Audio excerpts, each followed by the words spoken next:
इंसान को सबसे ज़्यादा दुख कब होता है? जब अपने ही आपको धोखा देते हैं। वो लोग जिन पर आपने जीवन भर विश्वास किया, जब वो आपको धोखा देते हैं। तमिलनाडु की पूर्व मुख्यमंत्री जयललिता के साथ भी बिल्कुल यही हुआ था। आपको याद होगा 2016 में जयललिता बीमार हुई, अस्पताल में उन्हें भर्ती कराया गया, फिर उनकी मृत्यु हो गई। लेकिन उनकी मृत्यु के बाद एक जांच आयोग बना था जिसका काम था ये देखना कि जयललिता की जो मृत्यु हुई थी वो नेचुरल डेथ थी या उसके पीछे कोई राजनीतिक साजिश थी या ये राजनीतिक हत्या थी। अब वो रिपोर्ट आ गई है और जांच आयोग ने जो सबसे बड़ा सवाल उठाया है वो जयललिता की सबसे करीबी शशि कला की भूमिका पर उठाया है। उस समय के स्वास्थ्य मंत्री पर सवाल उठाए गए हैं। उस समय जो डॉक्टर्स इलाज कर रहे थे और जिस अस्पताल में वो भर्ती थी उस अस्पताल के मालिक पर भी सवाल उठाए गए हैं। आपके लिए समझने की बात यह है कि जयललिता अपने जीवन में बिल्कुल अकेली थी। उन्होंने सारे संघर्ष अकेले सहे। उनके पास कोई ऐसा व्यक्ति नहीं था जिससे वो दिल की बात कर सके। फिर शशि कला उनकी बेस्ट फ्रेंड बनकर उनकी जिंदगी में आई, उनके साथ उनके घर में रहने लगी और फिर उन्होंने जयललिता के जीवन और राजनीति दोनों को अपने कंट्रोल में कर लिया। और जयललिता के जो आखिरी दिन थे उस समय शशि कला की जो भूमिका थी वो बहुत संदिग्ध है।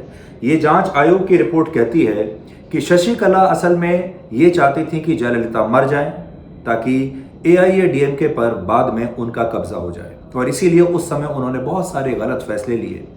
वो शायद ऐसा चाहती थी कि जयललिता इस बार जिंदा ना बचे। अब इसकी जांच की जाएगी और आगे पता चलेगा कि ये जो आरोप हैं ये कितने सही हैं। लेकिन आज ये सिर्फ जयललिता की बात नहीं है, ये सबकी बात है। जब आप किसी पर विश्वास करते हैं और वो आपको धोखा देता है तो क्या होता है, ये खबर आज आपको हमारे साथ जरूर देखनी चाहिए। इसके बाद हम कांग्रेस अध्यक्ष पद के इलेक्शन के बारे में बात करेंगे।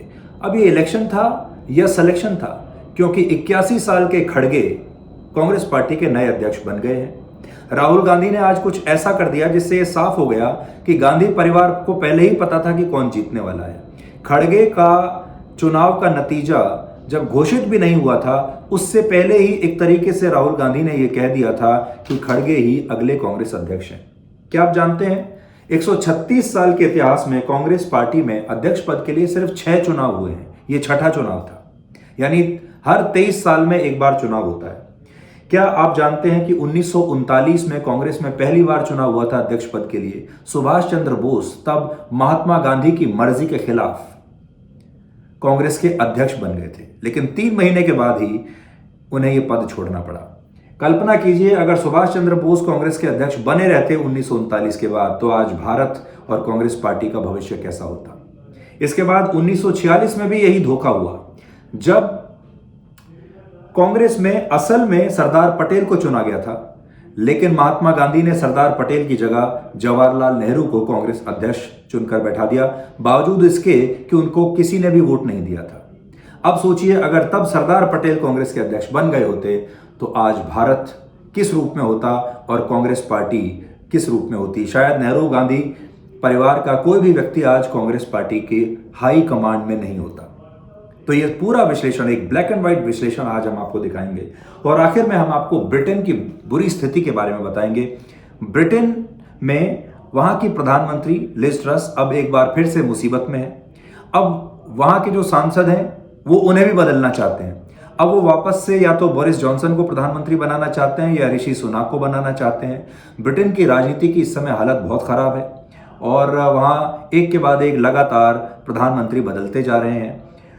आर्थिक जो उनकी स्थिति है वो बहुत खराब है। महंगाई इतनी बढ़ चुकी है कि लोगों के पास बिजली का बिल देने का पैसा नहीं है।